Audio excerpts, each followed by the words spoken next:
আমি তো আপনাকে বলেছিলাম যে এই বাজেট পেশ হওয়ার পর আমি ঘটনাটা নিয়ে শুনব, কিন্তু শুনবো and my question was very clear. আমি আজকেও বলছি, দি কোয়েশ্চেন ওয়াজ আমার মোশনটা কি অ্যাকসেপ্ট হলো না রিজেক্ট হলো। তো এতক্ষণ ধরে চেঁচামেচি হচ্ছিল হাউসের মধ্যে, তখনও তো স্পিকার মহোদয় বলতে পারতেন যে হ্যাঁ আমি আপনাদের আলোচনার সুযোগ দেব, আপনারা যার যার সিটে চলে যান। উনি বলেননি কিন্তু, he did not tell anything. তো এইভাবে হু স্পিকার, স্পিকার কি? আবার আমি আমাদের রাজ্যের সমস্ত অংশের মানুষকে আবার স্মরণ করিয়ে দিতে চাই, স্পিকার ইজ এ নিরপেক্ষ ব্যক্তি। He does not belong to BJP. When he sits in the house, he is a neutral man. He does not belong to Debbarma. He does not belong to CPM and Congress. উনি একজন নিরপেক্ষ ব্যক্তি, হাউসকে পরিচালনা করবেন। মাননীয় মুখ্যমন্ত্রীর যেমন speaker, Animesh Debbarma বিরোধী দলনেতারও উনি speaker, and we expect neutrality from him. কিন্তু সেদিন কি দৃশ্য দেখলাম, আপনারা আপনাদের ভিডিও ফুটেজ দেখুন। He was not looking at me at all. এবং শাসক দলের লোকেরা এত কথা বলেছে সেদিন, মাইক অন ছিল এবং আমাদের সমস্ত বিরোধী দলের সদস্যদের মাইক বন্ধ করে দিয়েছে। আমি কতবার গেলাম মাইকের দিকে, can I talk, can I get into the matter, আমার মাইকটা এটা অফই ছিল।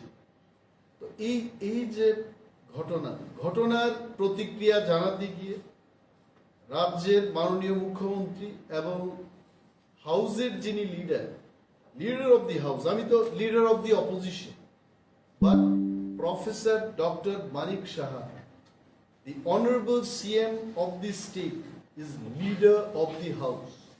অনেক উপরে উনি আছেন। উনি তিপ্রামথা, সিপিআইএম এবং কংগ্রেস দলের বিধায়করা যেভাবে আমরা ওয়েলে গিয়ে যে আন্দোলনটা করি, we did not want to do that. কেন আমরা সেটা করব? যদি আমাদের দাবি, সি উই অনলি ওয়ান্টেড আলোচনাই আপনি করবেন না, আপনারা আলোচনার জন্য অনুমতি দেননি, এটা আপনাদের দোষ। আন্দোলন আমাদের করতে হয়েছে। We never wanted এই ধরনের হট্টগোল বিধানসভার মধ্যে আমরা করব, এটা আমরা কখনোই আমরা ভাবিও না, এবং এটা আমাদের করতে হয়েছে। মুখ্যমন্ত্রী পরবর্তী সময় কি বলেছেন, যে এটা জঙ্গল রাজ, এইভাবে পবিত্র বিধানসভার সম্মানটা নাকি আমরা নষ্ট করেছি। নাও আওয়ার কোয়েশ্চেন ইজ, এই জঙ্গলরাজ যেহেতু উনি বলেছেন যে পবিত্র বিধানসভাকে অপবিত্র করেছে, যিনি বিধানসভার মধ্যে বসে নীল ছবি দেখেছেন, তার বিরুদ্ধে ওনারা একটা কথাও বলেননি। নাইদার বিজেপি পার্টি নর বিজেপি দলের পরিষদীয় দল, অর্থাৎ ভারতীয় জনতা পার্টির লেজিসলেটিভ পার্টি, যে লেজিসলেটিভ পার্টির মূল হুতা হচ্ছেন ত্রিপুরার যিনি মাননীয় মুখ্যমন্ত্রী, হি ইজ দি লিডার। উনিও কিন্তু যাদবলাল নাথের বিরুদ্ধে একটা কথা আজও অব্দি বলেননি। What about honourable speaker? He also did not tell. তো যে ব্যক্তি অপবিত্র করেছে বিধানসভাকে, তার প্রতিবাদে, তার বিরুদ্ধে রাজ্যের মর্যাদা, বিধানসভার মর্যাদা সারা দেশে এটা আলোচনা হয়েছে। এই লোকটার বিরুদ্ধে যখন আমরা পবিত্রতাকে রক্ষা করার জন্য সোচ্চার হলাম, তখন রাজ্যের মাননীয় মুখ্যমন্ত্রী বলেছেন যে জঙ্গল রাজ আমরা তৈরি করেছি বিধানসভার মধ্যে। অতীব দুঃখজনক। রাজ্যের মানুষ বিচার করবেন।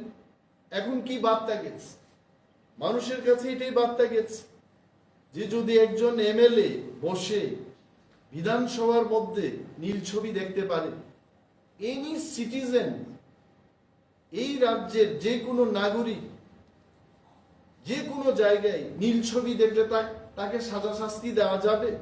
I don't think. It means indirectly, I don't know what fate, বলেছে যে ইথিক্স কমিটিতে যাবে। আমরা বলেছি ইথিক্স কমিটিতে কাদেরকে পাঠানো হবে। আমি যদিও এত বেশি আইন জানি না, তারপরেও বলছি কোনো কোর্ট কেস পেন্ডিং আছে, কোন ধরনের অতীব মাত্রায় আইনের দৃষ্টিভঙ্গিতে, আইনের দৃষ্টিতে যদি কেউ কোনো আনইথিক্যাল কাজ করে থাকে, নর্মালি সাচ কেসেস এগুলো ইথিক্স কমিটির মধ্যে। সারা ভারতবর্ষেই এই জিনিসটা প্রমাণ হয়ে গেছে এবং বিধায়ক নিজেও কেঁদে কেঁদে একটা চ্যানেলের মধ্যে বলেছেন, হ্যাঁ ও আ রাহা থা, এবং আমি বন্ধ করতে পারছিলাম না। বন্ধ কিছু তো বারবার চেয়ে আছেন, বারবার এটাকে আনন্দ করছিলেন এটাকে দেখে। তারপরেও যদি অ্যাকশন না নেয়, এটা ইথিক্স কমিটি কি হবে? Okay, let them decide, ethics committee. তবে বিধানসভার মধ্যে কমিটিগুলো কি করা হয় অনেকেরই জানা নেই। নর্মালি শাসক দলের বহু লোক, 9 জনের কমিটির মধ্যে আপনারা দেখবেন 6 জনের শাসক দল এবং 1 জন বা 2 জন 3 জন বিরোধী দলের সদস্যরা সেখানে থাকে। সেখানে আমাদের সন্দেহ ছিল যে ইথিক্স কমিটিতে এটাকে 1 নম্বর পাঠানোর দরকার নেই, কারণ বিধায়ক নিজেও স্বীকার করেছে ওনাকে শাস্তির ব্যবস্থা ওনার বিরুদ্ধে শাস্তির ব্যবস্থা গ্রহণ করা হবে। কারণ কর্ণাটকে এই ধরনের ঘটনা হয়েছিল, তখন সেখানকার স্পিকার অ্যাকশন নিয়েছেন। উড়িষ্যাতে এমন ঘটনা হয়েছে একজন কংগ্রেস বিধায়কের সাথে, ওনাকে অ্যাকশন নেওয়া হলো, সাসপেন্ড করা হলো। গুজরাতে 2 জন বিজেপি বিধায়কের এই ধরনের ঘটনায় জড়িত হওয়ার অনেক পত্রপত্রিকায় উল্লেখিত সংবাদগুলো আমি দেখেছি, সেখানেও অ্যাকশন নেওয়া হয়েছে। তো এখানে যাদব বাবুর বিরুদ্ধে তারা অ্যাকশন নেবে না কেন? Maybe they have problem with their numbers. কারণ 31 জন যাদব বাবুকে যদি সাসপেনশন বা ডিসমিস করা হয়, তাহলে সংখ্যাটা 30-এ গিয়ে দাঁড়াবে। But it does not mean যে রাজ্যের মানুষকে একটা ভুল বার্তা দেবে যে নীল ছবি দেখেই বিধানসভার মধ্যে যুব সমাজকে আমরা কি মেসেজ দিতে চেষ্টা করছি। দিস ইজ রিয়েলি রং এবং আমরা খুব দুঃখিত এই ব্যাপার এবং আবারও নিন্দা জানাচ্ছি। এবং মুখ্যমন্ত্রী এই ব্যাপারে অন্তত আমাদের বিরুদ্ধে কথা না বলে যাদব লাল নাথের বিরুদ্ধে একটা কিছু বয়ান ওনার দেওয়া উচিত, এটা আমরা মনে করি। এবং ত্রিপুরা বিধানসভার ইতিহাসে 5 জন বিধায়ককে সাসপেন্ড করা হলো একই দিনে। কেন? যারা পবিত্র বিধানসভার মর্যাদাকে রক্ষা করতে চায়, তারা আন্দোলন করেছে।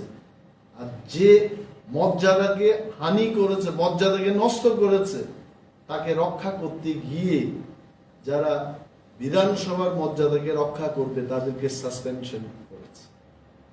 Now let the people of Tripura judge the decision of honorable speaker and leader of the house. কে এদের নামটাকে প্রস্তাব দিয়েছে? ত্রিপুরার মাননীয় মুখ্যমন্ত্রী। This is 1. নাম্বার 2, বাজেট সম্পর্কে, এই বাজেটের একটা ভাষণ, যদিও সেই দিন আমরা আন্দোলনে ব্যস্ত ছিলাম, আমরা স্লোগানে ব্যস্ত ছিলাম এবং আমাদের কথাকে পাত্তা না দিয়ে বাজেটের উপর ভাষণ রাজ্যের সম্মানীয় অর্থমন্ত্রী উনি এই ভাষণটা পেশ করেছেন। পরবর্তী সময় এই ভাষণটা আমি পড়লাম। There is one more book, budget at a glance. এটা হচ্ছে কি বলে বাংলায়, সংক্ষেপে, সার সংক্ষেপ, ডিটেইলস এটার উপর আরো বই আছে। Budget at a glance 2023-2024। এক কথায় আমি যে রিয়াকশনটা দেব, এই বাজেটটা কিছু না, এই বাজেটটা হচ্ছে গত বছরের বাজেটটাকে MS ওয়ার্ড, মাইক্রোসফট ওয়ার্ড একটা সফটওয়্যার আছে, এখানে কাট পেস্ট করা যায়। মানে নিরঞ্জনের নামের পরিবর্তে অমিতাভ শুধু বদলে দিয়ে বলছে যে এটা একটা বাজেট। বাজেট জিনিসটা কি? What is budget? আমার নলেজে বাজেটটা হচ্ছে দুই ধরনের বাজেট।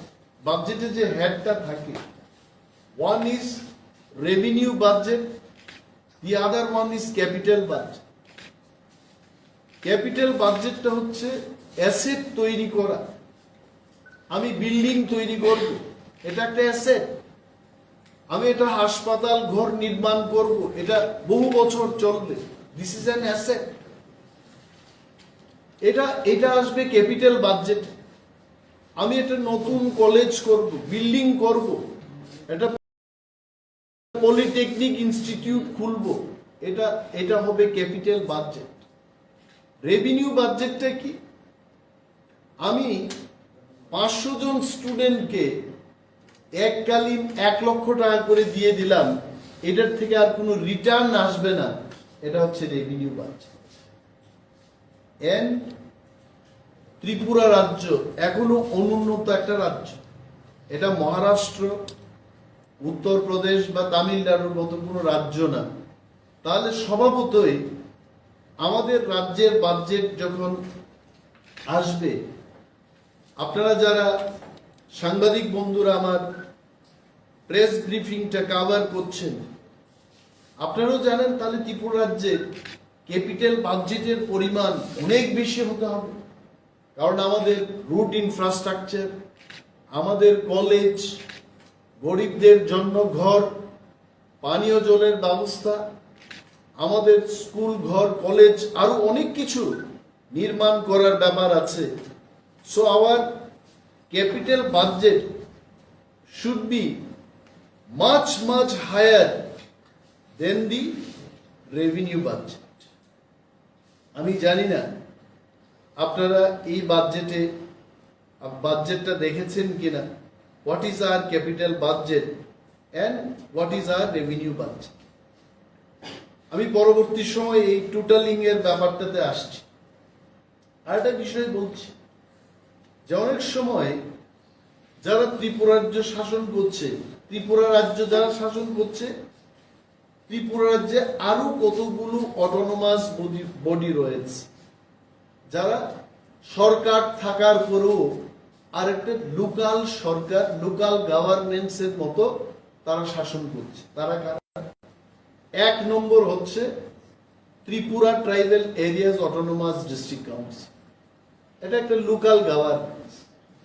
তারপর হচ্ছে আগরতলা মিউনিসিপাল কর্পোরেশন, যেখানে একজন মেয়র রয়েছে, রাজ্যে সরকার আছে, তারপরেও দেখবেন মিউনিসিপাল কর্পোরেশনে তার আলাদা করে পূর্ত দপ্তর রয়েছে, তার জল বিভাগ রয়েছে, তার নানা টুকটাক এই যে রাস্তার কাজগুলো করার জন্য তার আলাদা একটা দপ্তর রয়েছে।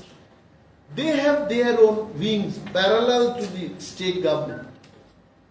এডিসি কে আর্থিক বঞ্চনা করছে, এটা আমরা গত 2 বছর ধরেই বলে আসছি যে রাজ্যের 35% লোক অটোনোমাস ডিস্ট্রিক্ট কাউন্সিল এলাকায় বসবাস করছেন।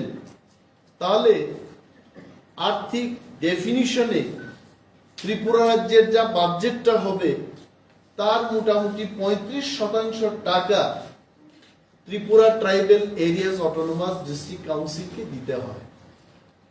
এইবার বাজেটে কি করেছে? দে হ্যাভ গিভেন, রাজ্যের বাজেট, আমার কাছে যা বাজেটটা আছে এর ফিগারটা হচ্ছে 27,654 কোটি 4 লক্ষ টাকা।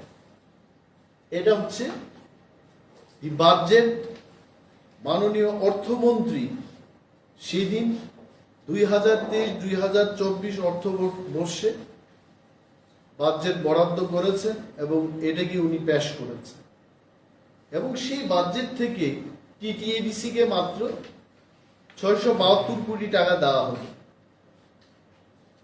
If you calculate percentage wise, it comes nearly 2.7% of the total budget.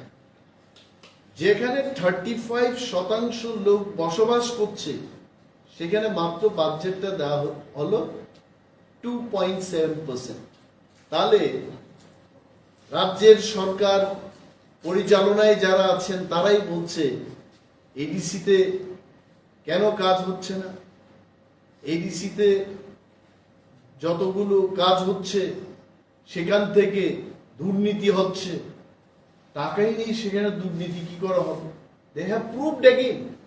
এবং এই 672 কোটি টাকা থেকে টেক মাই স্টেটমেন্ট, আমার স্টেটমেন্টকে রেকর্ড করে নিন, 580 কোটি টাকা চলে যাবে only for salaries and pension. থাকবে কয় কোটি টাকা? রাউন্ড অ্যাবাউট 92 crores ডেভেলপমেন্ট ওয়ার্কের জন্য থাকবে। 1 কিলোমিটার সড়ক পিচের রাস্তা তৈরি করতে খরচ পড়ে 1 কোটি টাকা। এবং এডিসিতে বর্তমানে 25টি দপ্তর রয়েছে। একটা দপ্তরকে যদি 1 কোটি টাকা বরাদ্দ করে 25 কোটি টাকা সেখান থেকে চলে যাবে। এডিসির কাছে 1183 কিলোমিটার সড়ক আছে যেটা এডিসি কে রক্ষা করতে হবে। এডিসি কে মাত্র পিডব্লিউডির খাতে, I am telling only for এডিসির যে পূর্ত দপ্তর আছে, 1183 কিলোমিটার রুট রক্ষণাবেক্ষণের জন্য তাকে দেওয়া হচ্ছে মাত্র 5 কোটি টাকা। How they will do? সমস্ত সড়ক ব্যবস্থা ভেঙে চুরমার হয়ে গেছে, নাথিং ইজ দেয়ার। এখানে অনেক জায়গায় আমি ডিটেইলসে যাব না যে ট্রাইবাল ওয়েলফেয়ার ডিপার্টমেন্টে সেখানে কি দিয়েছে, বিকজ এডিসির কথা বললেই তো হবে না, যেহেতু এটা রাজ্যের জন্য বাজেট। এই বাজেটে আপনারা এই কপিটা সংগ্রহ করে পড়বেন। বাজেটের ইউ অ্যাপ্রোচ দি বাজেট, আমি কিন্তু তার ভাষা দিয়েই দেখব। মোস্ট অফ দি স্টেটমেন্ট, এখানে 177টা স্টেটমেন্ট দিয়েছেন ওনার বক্তব্যে, পয়েন্ট দিয়েছে মাননীয় অর্থমন্ত্রী। এই 177টা স্টেটমেন্টের মধ্যে আপনারা দেখবেন যে যেগুলো হয়ে গেছে এটার বেশি কথা উল্লেখ করেছে এবং হবে এই কথা অনেক কম, আর আশা আছে অনেক বেশি। তাহলে আপনি আশা নিয়ে বসে থাকবেন যে বাজেটটা আমি বললাম এটি কিন্তু 611 crores ডেফিসিট। ডেফিসিটকে বাংলাতে কি বলে? ঘাটতি। এই রাজ্যের কোনো রিসোর্স নেই, এখানে কোনো ইন্ডাস্ট্রি নেই, নাথিং। আমাদের যা আসছে কোথা থেকে আসছে? কেন্দ্রীয় সরকার। মানে কৃষকরা যাই জল পাচ্ছে, বরুণ দেবতা যখন উপর থেকে বৃষ্টি দেবে তখনই হবে। এই তো কেন্দ্রের সরকার যা টাকা দেবে এটাই আমাদের সোর্স। তো কেন্দ্রে মোদিজির সরকার, ত্রিপুরার যে মানিকজির সরকার, উভয়ই বিজেপির মানুষ এবং বিজেপির সরকার ডাবল ইঞ্জিন। বিগ ইঞ্জিন হচ্ছে কেন্দ্রের বিজেপি সরকার, স্মল ইঞ্জিনটা হচ্ছে ত্রিপুরার সরকার। তো ডাবল ইঞ্জিনের সরকার থেকেও ঘাটতির বাজেট করেছে 611 কোটি টাকা। কে দেবে? তার মানে যতগুলো ডিটেইলস বাজেটে বলেছে, ভাই তোমাকে আমি লাড্ডু খাওয়াবো, তোমাকে আমি স্কলারশিপ দেব, তোমাকে আমি একটা ঘর দেব, এই 611 কোটি টাকা যদি না আসে, আমি ধরেই নিলাম যদি না আসে, তাহলে এই যে মানুষকে ফলাও ভাবে বলতে চেষ্টা করেছে তোমাকেও দেব তোমাকেও দেব, মিথ্যা কথা। এবং if you see the record, last year বাজেটে যা যা কথা বলেছে 100% কাজ তারা করে নাই। And the biggest proof is ADC কে গত বছর 619 কোটি টাকা এরা প্রমিস করেছে, অ্যাপ্রোপ্রিয়েটেড বাজেট তার থেকে মাত্র 80-82% টাকা দিয়েছে। মোর 18% বা 20% টাকা এডিসি কে দেয় নাই। দ্যাট ইজ ওয়াই এডিসি তে কর্মচারী আন্দোলন হচ্ছে, বেতন আটকে দিয়েছে। এই যে বাজেটটার মধ্যে আপনারা দেখবেন কতগুলো, আমি দেখেছি এট এ গ্লান্স, বলছে যে মৎস্য চাষ, মাছ চাষ নাকি 12 মাস, এবং মৎস্য চাষে নতুন করে এখনো আমরা স্বনির্ভর হতে পারছি না। তারা বলছে যুব সমাজের একটি বড় অংশের জন্য জীবিকা ও কর্মসংস্থানের সুযোগ সৃষ্টি করে, এই ধরনের একটা তারা প্রকল্প নেবে।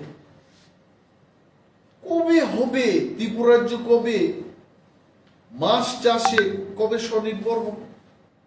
এরা যে বলছে এখানে যে 20 জন মৎস্য চাষীকে মাছ বিক্রয়ের জন্য বরফের বাক্স যুক্ত মোটর সাইকেল প্রদান করা হয়েছে। আরে 20 জন মাছ বিক্রেতা তো একটা বাজারেই থাকবে, লেক চমুনিতে।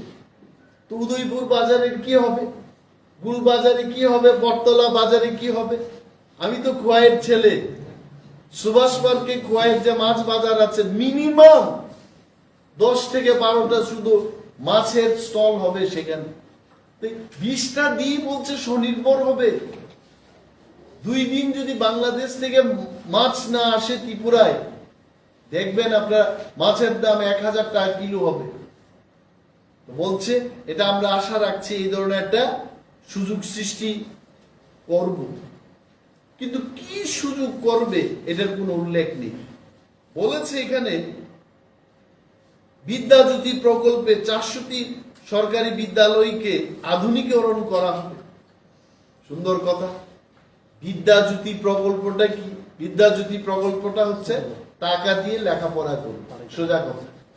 বিদ্যাজ্যোতি প্রকল্প কিন্তু গরিবদের কোনো স্থান নেই সেখানে। গরিব ঘরের ছেলেরা পড়তে পারবে না। আমি আগেও বলেছি, একটা পরিবারে যদি 3 জন ছেলে মেয়ে থাকে, তাকে কিন্তু প্রতি বছর এডমিশনের জন্য পয়সা দিয়ে, ফ্রিতে নয়, পয়সা দিয়ে সেখানে পড়াশোনা করতে হবে। আরো 400টা ফি নেওয়ার জন্য অর্থ কালেকশনের সোর্স তৈরি করবে সরকার। এখানে গরিবদের কথা, গরিব হ্যাজ গট নো পিস। মানে এই 400টা স্কুল যে খুলছে, এখানে বিপিএল, অন্তর্দয়, আপনারা বাড়িতে গ্রাম্য বাংলায় ঘুমায় থাকেন, বাড়ি আপনাদের কোনো স্থান নেই। এটা বলছে যে আগামী 5 বছর 2000 কোটি টাকা খরচ করা হবে। এই 2000 কোটি টাকা খরচ করে মানুষের থেকে অর্থ নেওয়া দেখছি। আপনারা দেখবেন এটা আরো কয়টা জায়গায়, কয়টা পয়েন্টই বলছি। বলছে এখানে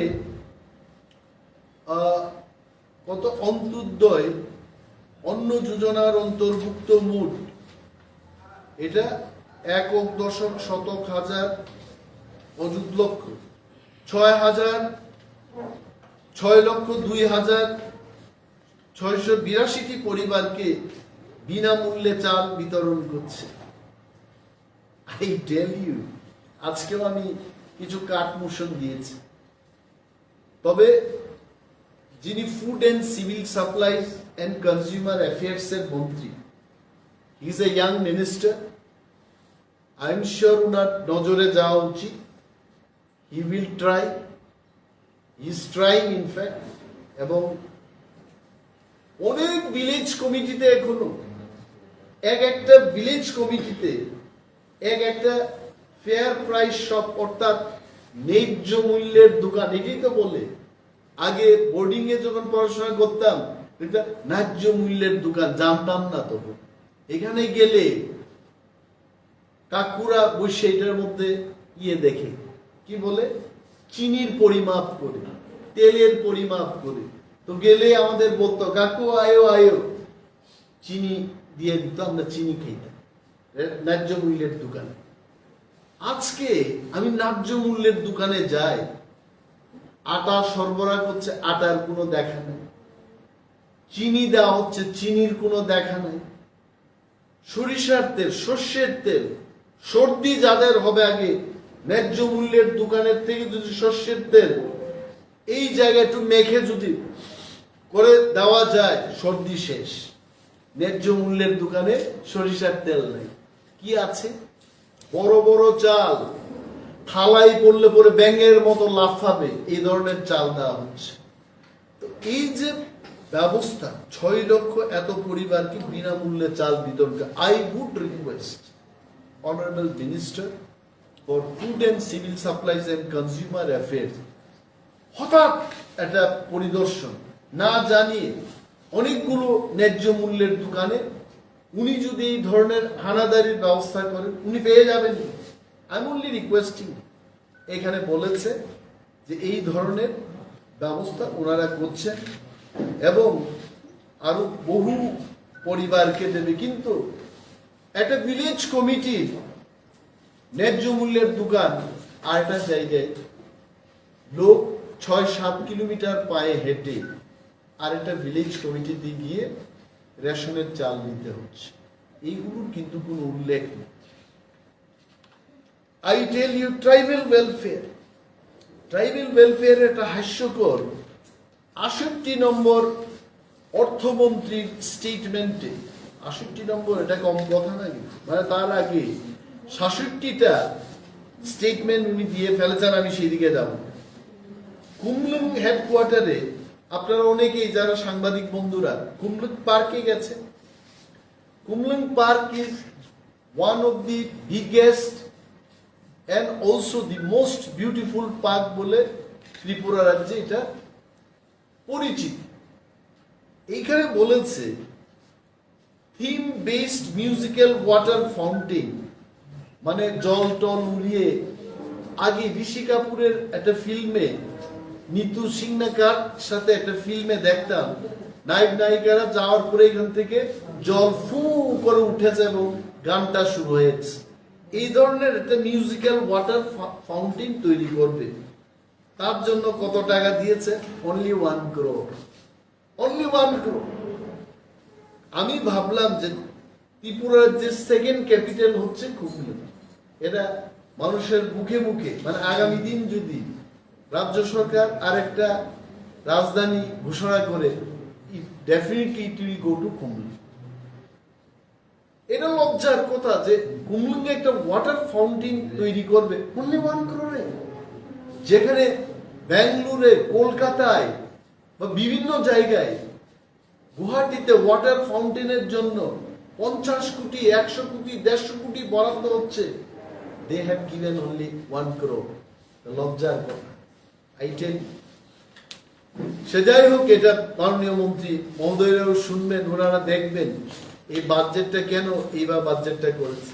স্কিল ডেভেলপমেন্ট বলছে, স্কিল এখানে অনেক বেকার যুবকরা যারা চাকরি পায়নি, আপনাদের রিপোর্টারদের মধ্যেও যার নাই কোনো গতি, সে কিন্তু রাজনীতি করে না, অনেকে সাংবাদিকতার কাজে আপনারা যুক্ত হয়েছে।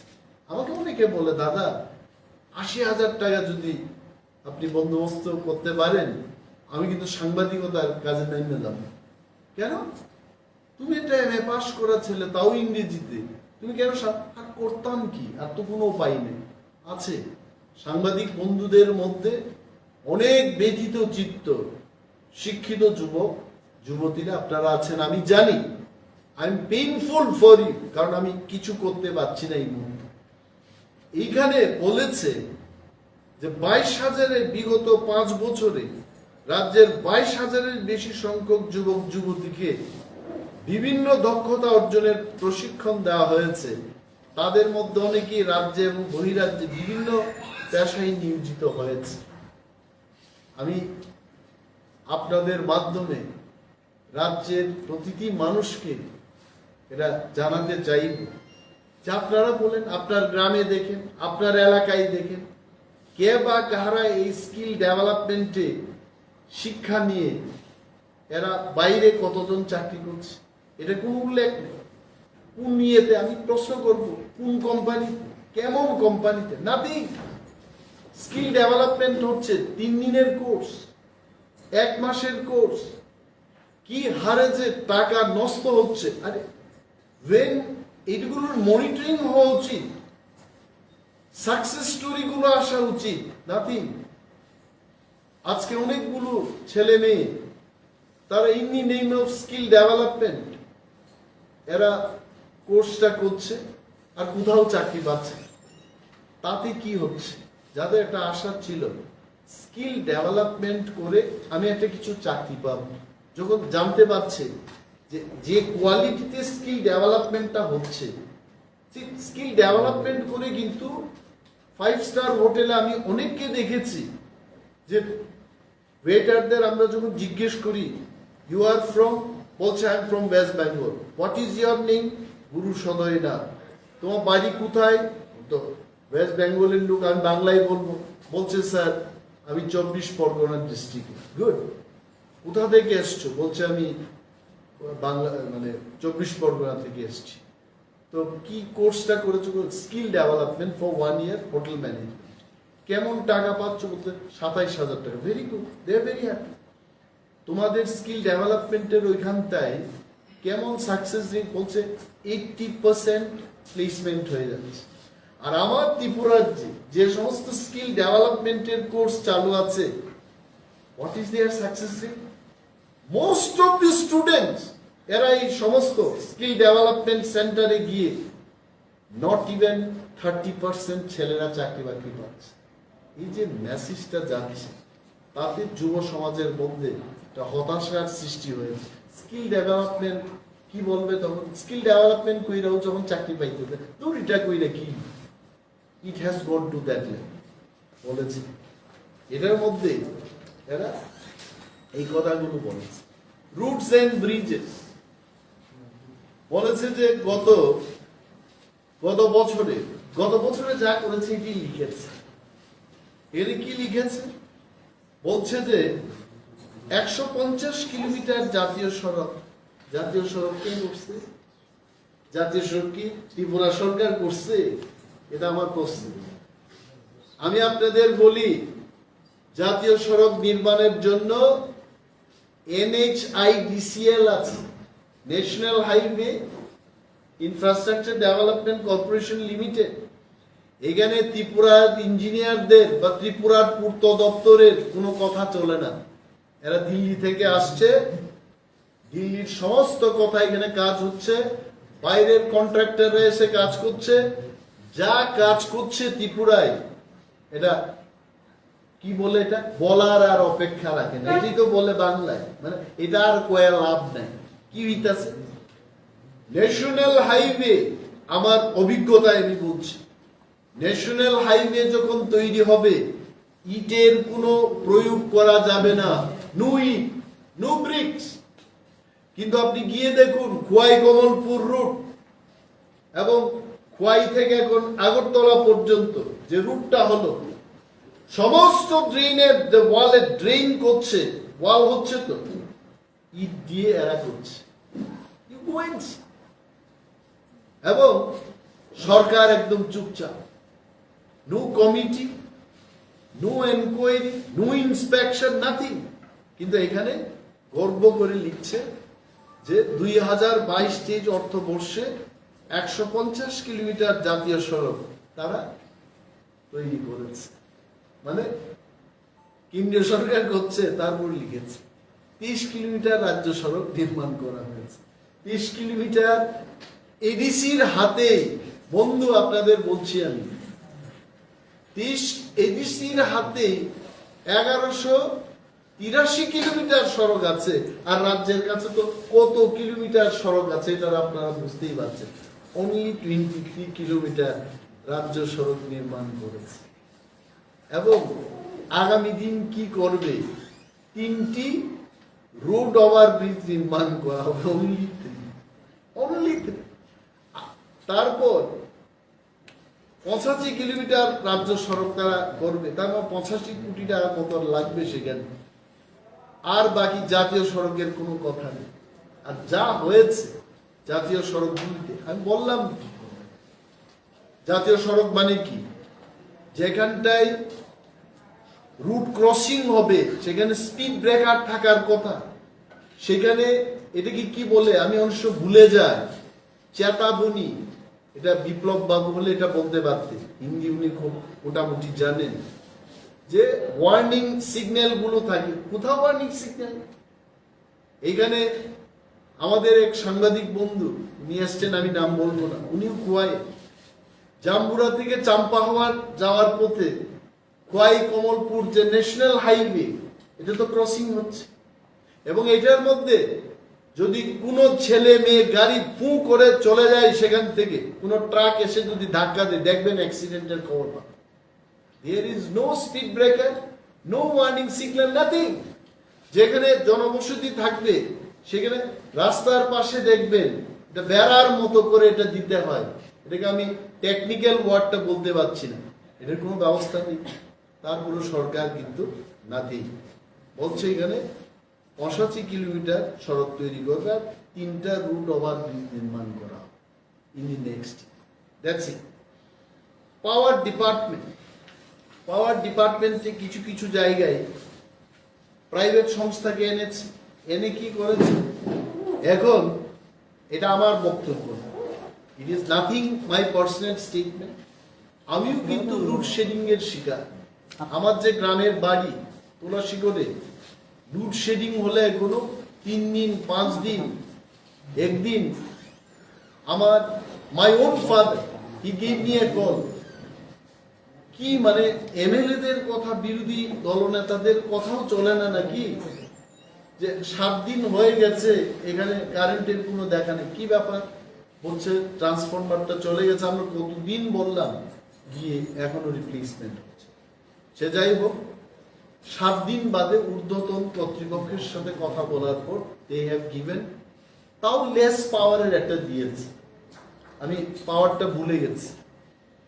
তো এখন কি হয়, মানুষের বক্তব্য, আগরতলায় যদি লোডশেডিং হয় বা কারেন্টটা যায়, আপনি কিন্তু আগরতলায় আর ফোন করবেন না, ফোনটা করতে হবে দিন, মানে আপনার এই আগরতলায় লোডশেডিং হচ্ছে, কল সেন্টার এটা বসে থাকবে কোথাও, দিল্লিতে ফোন করবো, ওইখান থেকে ইনস্ট্রাকশন আসবে, তারপর মেরামতির কাজ। এটা প্রাইভেটকে দিয়ে এই ব্যাপার। মিটারের ব্যাপার তো আপনারা দেখেছেন, যাদের 250 টাকা বিল হওয়ার কথা, কোথাও 1000, 5000, 10,000, 25,000 করে আসছে। There are so many problems. তারপরেও আরেকটা, এখন পাওয়ার ডিপার্টমেন্ট 143 নম্বর অর্থমন্ত্রীর স্টেটমেন্টে উনি বলেছেন, রাজ্যের বিদ্যুৎ পরিবহনের পরিকাঠামো উন্নয়নের জন্য ত্রিপুরা পাওয়ার ট্রান্সমিশন লিমিটেড নামে একটি নতুন কোম্পানি গঠন করা হয়েছে। কোম্পানির পর কোম্পানি, কিন্তু মানুষের কি হচ্ছে? I would like to draw kind attention, আমাদের রাজ্যের বর্ষিয়ান লিডার খুব পরিপক্ক, উনি অ্যাজ এ পলিটিশিয়ান, ওনার হাতে এই দপ্তর। এখনো লোডশেডিং, আমার নিজস্ব মহকুমা খোয়াই, এখানের প্রত্যন্ত অঞ্চলে লোডশেডিং এত বেশি করে হচ্ছে, আমি ওনাকে গিয়েও বলেছি একদিন যে এটা দয়া করে, মানে অফিসিয়ালি না হলেও একটু যেন দয়াটা আসে, কাইন্ডলি এটাকে দেখবেন। উনি আমাকে বলেছেন যে অনিমেষ বাবু, গরমকালে কি একটা থাকে কারেন্টের তার এবং বুশ নাকি, এগুলো গরম হলে পর তারগুলো ছিঁড়ে যায় এবং ছিঁড়ে গিয়ে এই লোডশেডিংটা। তা আমার কথা হচ্ছে, এত সব কোম্পানি হচ্ছে, প্রাইভেট কোম্পানিগুলোর সাথে জয়েন্ট ভেঞ্চার হচ্ছে, নতুন নতুন কোম্পানি হচ্ছে, তো এই বুশগুলো কি করে গরমে আগুনে জ্বলে যায়, এগুলোর ব্যবস্থা গ্রহণ তো দপ্তরেরই করতে হবে। যেমন রথযাত্রার দিন এই বৈদ্যুতিক লাইনের কারণে বিদ্যুৎ পৃষ্ঠ হয়ে এতগুলো লোক মারা গেল, আপনারা দেখেছেন? বিদ্যুৎ দপ্তর থেকে, আমি বলছি না শুধু মন্ত্রী, বিদ্যুৎ দপ্তরের থেকে আপনারা কোনো সরকারি স্টেটমেন্ট দেখেছেন? I don't. এই দপ্তর থেকে করেছেন, মিনিস্টার স্টেটমেন্ট করেছেন, যেটা আমি দেখি। কি করেছেন? যে ডিপার্টমেন্ট এনকোয়ারি হবে, কেউর বিরুদ্ধে অ্যাকশন হয়েছে? No action. নাথিং, এতগুলো লোক মারা গেছে।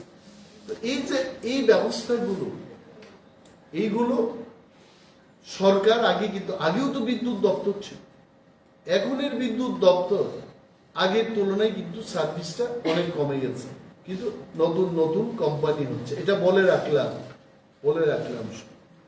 এবং আরেকটা হচ্ছে কর্মচারীদের ব্যাপার। যারা কর্মচারী, ওনাদের একমাত্র সোর্স হচ্ছে বেতন। আর গ্রাম্য বাংলায় যারা বুড়া হয়ে গেল, মানে বৃদ্ধ, বার্ধক্য হওয়ার পর 60 বছরের পরে তাদের পেনশন হলে এই পেনশনের টাকা দিয়েই চলতে। অনেক ফ্যামিলিতে, আমি এই গল্প বলবো না, কারণ গল্প বলে সাসপেনশন হয়েছে, আমি গল্প বলবো, কিন্তু একটা গল্প ছিল বলার, এই গল্প বলবো না, এটা বেকারের গল্প।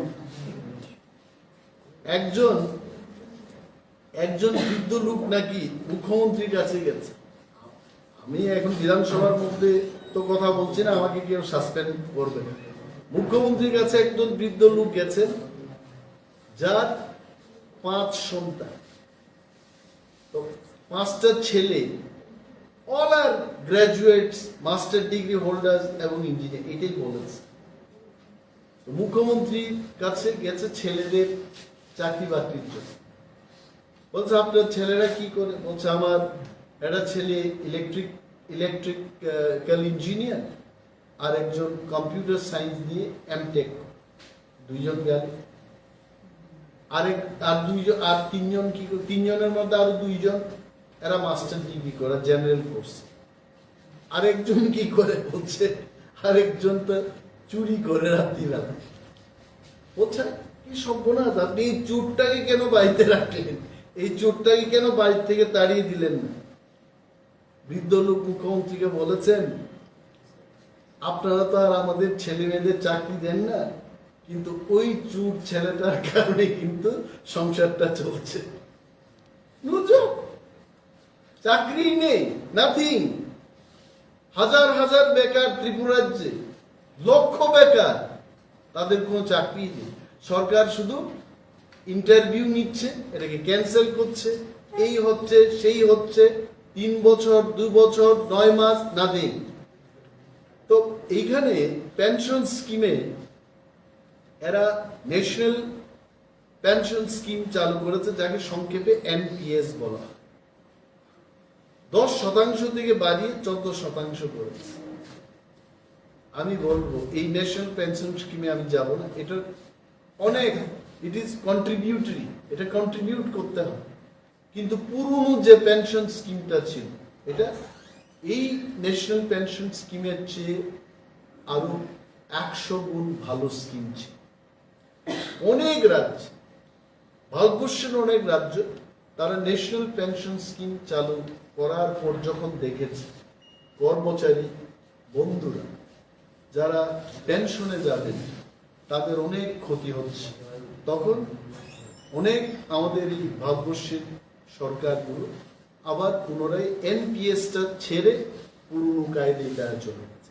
কিন্তু আমাদের এই রাজ্যে, ছোট্ট একটা ত্রিপুরা রাজ্য, এখানে ন্যাশনাল পেনশন স্কিমের কথাই তারা, কর্মচারীরা খুব আমাকে অনেক কর্মচারীরা ফোন করে বলেছে এটা কি বাজেট হলো। আমরা এই ব্যাপারে অনেক চিঠিপত্র লিখেছি, ডেপুটেশন দিয়েছি, অন্তত জীবনের শেষকালে সুস্থভাবে যখন শক্তি ছিল শরীরে, তখন তো সরকারের জন্য কাজ করেছি, অন্তত বৃদ্ধ বয়সে পেনশনটা নিয়ে শেষ দিন পর্যন্ত 2 বেলা খেয়ে যাব এই ব্যবস্থাটুকু করে।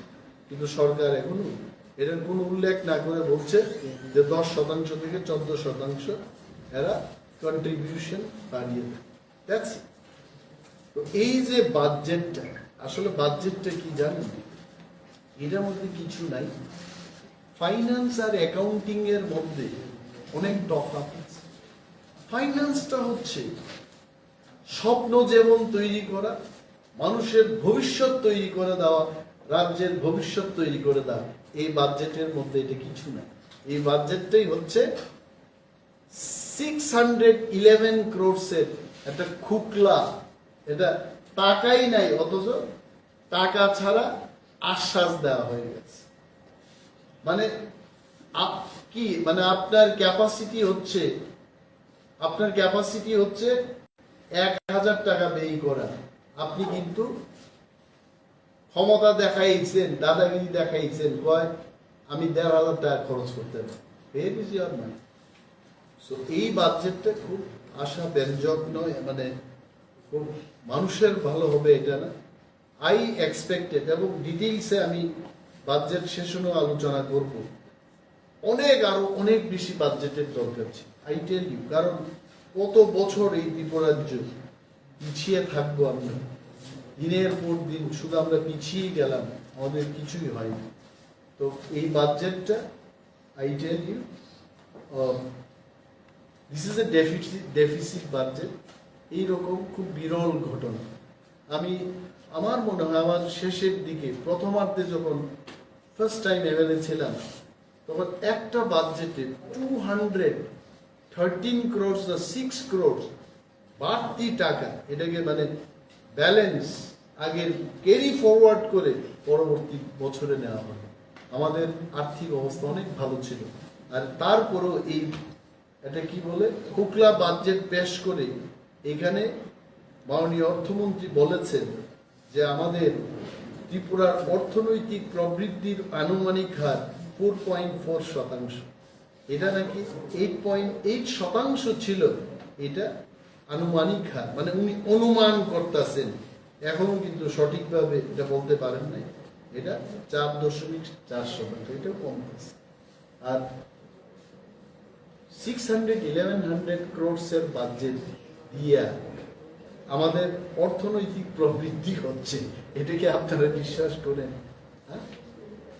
আমারই কিছু নাই, এখানে যারা আছে তাদেরও কিছু নাই, 9 লক্ষের উপর বেকার, তাদেরও কিছু নাই। তারপরেও যদি অর্থনৈতিক প্রবৃদ্ধি হয়, এই স্টেটমেন্টটা কি মানা যায়? So this budget is not a budget what I expected as an individual, as an MLA, as a leader of opposition. I wanted more stronger budget, more practical budget, যে বাজেটে ত্রিপুরার আরো অ্যাসেট তৈরি করা যাবে, এই ধরনের বাজেট আশা রেখেছে। Thank you. ক্যাপিটাল এক্সপেন্ডিচারের কথা আপনি বলছিলেন, ক্যাপিটাল এক্সপেন্ডিচারে রিভাইজড এস্টিমেটে কি গতবারের চেয়ে এবার কম হয়েছে? অল্প বৃদ্ধি করেছে, লিটল বিট, কিন্তু ত্রিপুরায়, see Bhopal, I'm telling, Tripura, brother, you just go and see এই অ্যাসেম্বলি হাউসের টয়লেটেরই কি অবস্থা। জিবি হাসপাতালে মানুষ বিছানা পাচ্ছে না, হাঁটার জায়গা নেই। এটা কি রেভিনিউ বাজেট দিয়ে হবে? Capital budget. We need more money for all this. আরো বিল্ডিং দরকার, আর এটা তো সরকারের দাবি করা উচিত। আমি বিরোধী হয়েও বলছি, আমরা তো আসলে আমাদের বিরোধী দলের মেইন জবটা কি? সরকারের কেউ টাকা মারছে কিনা, মূল কথা এটাকে চেক দেওয়া, যার জন্য টাকা এসছে ও টাকা মারছে কিনা, এই চেক দেওয়াটা আমাদের কাজ। তারপরও আমি বলছি জিবি হাসপাতাল আরো বেডের দরকার, আরো বিল্ডিং এর দরকার, আরো ইনফ্রাস্ট্রাকচারের দরকার। স্কুলগুলিতে বেঞ্চ নেই, কিছু নেই, স্মার্ট ক্লাসের নাম দিয়ে সেখানে বসার ব্যবস্থাটুকু ঠিক মতো নেই। উই নিড মোর মানি। আচ্ছা, একটা বিষয়, এডিসির জন্য 2.7% এর কথা বলছিলেন, কিন্তু স্টেট গভর্নমেন্টের বিভিন্ন ডিপার্টমেন্টও তো এডিসিতে কাজ করে, যেমন পিডব্লিউডি বা ওরা তো তাহলে এডিসিটা বন্ধ করে দাও। আপনি যদি নিজেই গিয়ে কাজ করবেন, তাহলে অটোনোমাস ডিস্ট্রিক্ট কাউন্সিল গঠন করার কারণটা কি? মানে আপনি দেখছেন স্টেট গভর্নমেন্টের কোনো স্টেট গভর্নমেন্ট এজেন্সি কাজ করতে গিয়ে এডিসির ওরা তো তাদের হিসাব নিতে পারছে না, যার কারণে আজকে এডিসি এলাকার রাস্তা পরিষেবার বেহাল অবস্থা দেখো, স্বাস্থ্য পরিষেবার বেহাল অবস্থার কথা দেখো, সিঙ্গেল টিচার। কেন রাজ্য সরকার যদি করেই থাকে এগুলো কেন হবে? এডিসি থাকাকালীন রাজ্য সরকার সেখানে বা কেন্দ্রীয় সরকার সেখানে ডাইরেক্টলি কাজ না করারই কথা। দি basic principal of formation of Tripura autonomous district council is neither the central government nor the state government will go and directly work there. এটা হচ্ছে এটার উদ্দেশ্য। আদারওয়াইজ কেন কাউন্সিল গঠন করবে? ভেঙে দাও Agartala municipal corporation, urban development minister নিজে কাজ করবে, এখানেই তো মন্ত্রীরা বসে আছে, কি দরকারটা ছিল? বিকজ মন্ত্রীরা সারা রাজ্যের জন্য চিন্তা করলেও স্পেশাল নজর দিতে হবে আগরতলা শহর। So they need political representatives, আলাদা অ্যাডমিনিস্ট্রেশন করে আরো বেশি উন্নয়ন যেন আনা যায়, তার জন্য corporation. Same is the case with PTA. আমার লাস্ট প্রশ্ন, ওই যে আপনি নির্ছবি ইস্যুতে কথা বলছিলেন, নিঃসন্দেহে এই ইস্যু নিয়ে তো অনেক বিতর্ক ইত্যাদি রয়েছে, কিন্তু আপনার কি মনে হয় যে এই ইস্যু নিয়ে আপনারা যে মুভমেন্টটা করছিলেন বিধানসভায়, কোথাও না কোথাও এই মুভমেন্ট দুর্বল হয়েছে? কারণ আপনাদের বিধায়ক টেবিলের উপর উঠে মানে যেখানে জুতা টুতা পরে একবারে টেবিলের উপর উঠে ইয়ে করছিল, যেটা নিয়ে বিভিন্ন মহলে খুব নিন্দ দেখা গেছে, বিশেষ করে সোশ্যাল মিডিয়াতে। কি বলবেন এটা? মানুষ আসলে একটা জিনিস, যারা নিন্দা জানায় এরা ওই দৃশ্যটাকেই শুধু নিন্দা দেয়, কিন্তু এই দৃশ্যটার উৎপত্তি স্থল কোথায়? গঙ্গার যেখানে জন্ম সেখানে গঙ্গা পবিত্র, তারপরে যে মানুষ পায়খানা করছে কোনো কোনো জায়গায়, পচা গরু ফালাই দিছে তোমার গঙ্গা নদীর মধ্যে। তো ডোন্ট সি দ্যাট পচা গরু, গো এন্ড সি দি গঙ্গোত্রী। এই টেবিলে ওঠার ঘটনা কোথা থেকে সূত্রপাত, সেটা নিন্দা হোক আর কি। That's it. আচ্ছা, একটা জিনিস এরা বলছিল আপনার স্বাস্থ্য পরিষেবা জীবিত কথা বলছিলেন, যেখানে পরিষেবার এই অবস্থা, সেখানে যারা রোগী কল্যাণ সমিতিতে রয়েছে তারা সেখান থেকে ওয়েজেস নিচ্ছে, সেই বিষয়টা আপনারা কিভাবে দেখবেন? এবং ক্যান্সার হসপিটাল রিসেন্টলি আপনি জানেন দিচ্ছে, তো সেই বিষয়টা আপনারা যেখানে জীবিতে রোগী কল্যাণ ইয়েতে কিছু নিচ্ছে না, বিএমএ নিচ্ছে না, সেখানে ক্যান্সার হসপিটাল একটু ব্যতিক্রম, সেখানকার যিনি চেয়ারম্যান রোগী কল্যাণ, এইটা এই জিনিসটাই বলবো। উনি সেদিন বিধানসভায় আমাকে, he is a senior leader, বয়োজ্যেষ্ঠ লোক, প্রাক্তন মন্ত্রীও ছিলেন, প্রাক্তন অধ্যক্ষও ছিলেন, he has every rights to give elderly brotherly advice to me. আমি এটাকে খণ্ডন করব, বাট যিনি অ্যাডভাইস দিচ্ছেন, what ever he is preaching he should practice also.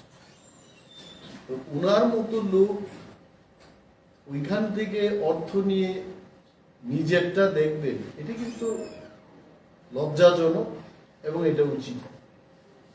And let the government make a statement on that. Let the people know. সারা রাজ্যের মানুষ জানুক। আরে এটা সাংঘাতিক ব্যাপার। আমি কি প্রতিক্রিয়া দেব? You tell me. একজন নির্বাচিত জনপ্রতিনিধি এটা করতে পারে নাকি? যেখানে আমরা জানতে পারি এই ক্ষেত্রে ওয়েজেস নেওয়ার কোনো বিধান নেই। Not at all. তারপরেও উনি No, this is what, let the government, এই সরকারটা তো তার প্রতিটি মেম্বারকে অ্যাকশন নিতে তারা ভয় পায়, because their number is only 31।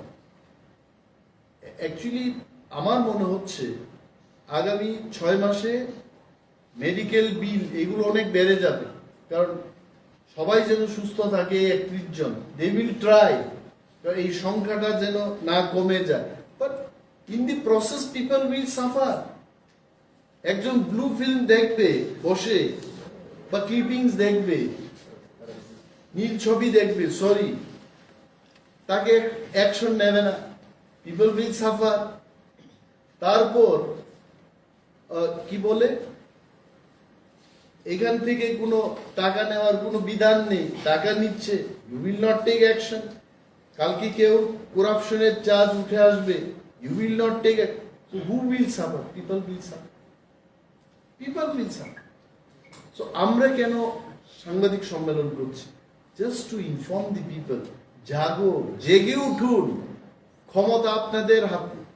You only decide আমাকে কে পাঠিয়েছে, আমি নিজে পাঠিয়েছি নাকি? I voted only one. আমার নিজস্ব বিধানসভা কেন্দ্রে এই আঙ্গুলে কালি মেখেছিলাম, I gave only one vote for you. আর যতগুলো আঙ্গুল টিপে ভোট দিয়েছে, হাজার হাজার vote, it is all given by me. Power is years. গণতন্ত্রে মন্ত্রী এমএলএ তৈরি করা এটা জনগণের পাওয়ার। নিঃসন্দেহে আপনাদের জানা উচিত, জেগে উঠুন, যেখানে খারাপ সেখানে গর্জে উঠতে হবে। নীরবে যখন ভোটটা দেবেন তখনও কিন্তু এই মাইন্ডসেটে আপনাদের ভোট দিতে হবে, কে আমার জন্য কাজ করে। ভোট দিয়ে পরবর্তী সময় আক্ষেপ করবে, that is wrong. Thank you so much. Sir, one question. As you said about the pornography video, is it the number factor for which they are not taking action? Another reason, I'm adding to it. It was said by the speaker that they had asked for some. It is with the ethics committee. They had asked for some report with some evidence also. So why did not the opposition take any action on that? No. How opposition will take action? They should have submitted some documents. No, see, here there is no question of us giving the proof to the Honorable Speaker. Honorable Speaker is also citizen of this country and he is the Speaker of Tripura Legislative Assembly. Like you and me, he is a man of Tripura. He does not have any responsibility, moral responsibility to take action against this fellow. Because he is watching pornography video in the assembly house. It has degraded the level, the standard of the assembly. And also, many people in the country today, they are questioning, they must be thinking the level of the character, the nature of our elected representatives, the culture. So it is not us to submit. It is the moral responsibility of the government also to take action against it. In the national media, it has been shown. Mr. Nath was crying and telling, yes, I did watch. It came and I could not stop. Why he can't stop? Was that the first day for him using mobile phone? I don't think. Later on he could stop. And not only single day, he was watching all 3 days. So it is not, see, if government says that you all give proof, government has not demanded any proof from our end. Government has not demanded any proof to submit from any corner. We would have submitted. Letter has been given already, right? We have given letter. See, let them collect. আচ্ছা বিষয় এই গুজরাট উড়িষ্যা এবং কর্ণাটকের যে কথা বলছিলেন এবং যেখানে পানিশমেন্ট হয়েছে বলছিলেন, ওই প্রসিডিউরটা কি এখানে ফলো করা হচ্ছে না, বা ওই প্রসিডিউরটা কি ছিল এটা কি আপনারা দেখেছেন? See, they had been suspended. I remember correctly, for 1 week, the Congress MLA in Odisha, he was suspended for a week. Like that, I don't know whether it was for 1 session or 2 sessions or for the entire period of the assembly in Karnataka they had been suspended, but they also had gone under suspension. এটা প্রুফটা কিভাবে হবে? মানে ওইখানে কি evidence? Same thing like this one. Just moral? Yeah, that's it. On moral, I think on moral ground in Karnataka one of them had resigned. Are you suggesting that When this matter came up, he himself had resigned. And later on, the same gentleman, he contested in the election. He got re-elected and he became minister also. So here, Jadav-Lal Nath also, he can take moral responsibility and he should have had resigned.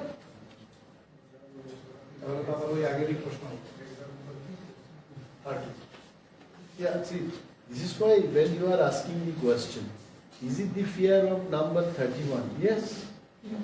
It looks like that because none of them, Honorable CM, Speaker or Parliamentary Affairs Minister, none of them, they are talking, I'm not saying, they are not talking again, they are not talking about Jadav-Lal Nath at all.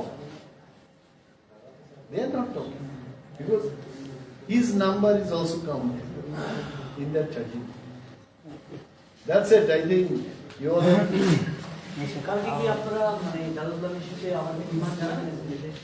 Jadablal ইস্যুতে তো আমরা যা বলার বলেছি এবং রাজ্যের মানুষও বুঝে গেছে যে হয় যাদবলালের বিরুদ্ধে ব্যবস্থা হোক, হয় সরকার এটাই বলতে চেষ্টা করছে যে এবার যারাই নীল ছবি দেখতে চান আপনারা দেখতে চান। That is the message. কালকে আপনাদের কি ডিমান্ড থাকে? এমনিতে আর কি কি বিষয় না, অনেকগুলো বিষয় আসবে, বেকারদের বিষয় থাকবে, প্রশ্ন উত্তর থাকবে, তারপর আরো গুরুত্বপূর্ণ অনেকগুলো বিষয় থাকবে, বিজনেসে যা আসছে এগুলো তো থাকবে। এবং আপনারা জানবেন কালকে আমাদের হঠাৎ করে এইভাবে যদি প্ল্যানিংটা বলে দিই, এরা রাত্রিবেলা ঘুমাবে না, আবার এরা প্ল্যানিং করবে, আমি কেন বলি? ঠিক আছে, thank you so much. Had a meeting at on the demand of greater. Is your party again reviving this demand? And See, why are you asking that? Are you revive? It is our demand and it will remain our demand. He gets fulfilled. That's it. but in the midst, some developments So, will see, this development was talk with the central government, and talk will go on. Talk is going on now. See, talk will go on. Now, we will not tell openly what talks are going on at that level. Because many a times, very openly, we used to talk in front of the media. And when someone deviates from there, the people starts pointing finger at us. So we are criticized. So we will not talk about that openly, but talk will go on. And please remember, Greater Tipraland is our core demand, and Tipra Motha party will not leave this demand. but the chocolatey talks will not be there. No, see, chocolatey talks, any bigger party, they always can do. See, our food may be their chocolate. You know, because, see, Tata company, Ratan Tata is still alive? Yes. Yeah. Ratan Tata's 5 crores will be your 1,000. So, big men always will give you chocolates, which will be more than, one plate of food for us. So, we don't mind actually. Let them keep giving us chocolatey talk. We'll also listen to them and we'll see that what to do. The actions and decisions will be taken by us. Yeah?